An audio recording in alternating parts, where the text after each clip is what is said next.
Hello everyone, and welcome to this tutorial. In this video, we'll learn how to track the customer journey in HubSpot CRM step by step.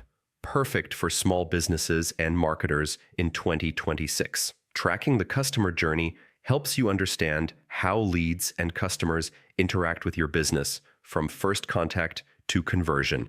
It lets you improve engagement, optimize processes, and increase sales. First, log in to HubSpot and go to Contacts. Contacts.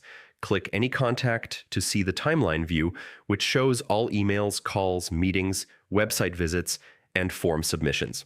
This gives a complete view of each customer's journey. Next, check deal records in Sales Deals. Associate deals with contacts and companies to track movement through stages like qualified, proposal sent, negotiation, and closed, won, or lost. Use tasks to schedule follow-ups, set reminders for calls, emails, and meetings to maintain consistent engagement.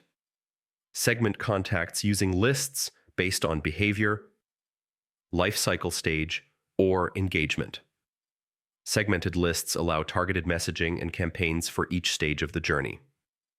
Go to Reports. Dashboards to monitor journey metrics, including deal progress, lead conversion, email engagement, and customer retention. This helps identify patterns and bottlenecks. For automation, use workflows to trigger emails, notifications, or tasks based on customer actions, ensuring timely and personalized engagement. Regularly analyze all data to optimize your marketing, sales, and support strategies.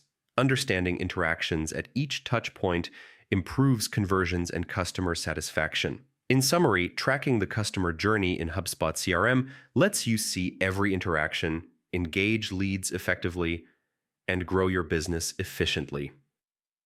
By using timelines, deals, tasks, lists, and dashboards, you can optimize the journey and improve results in 2026. Thank you for watching, and don't forget to like, share, and subscribe for more HubSpot tutorials.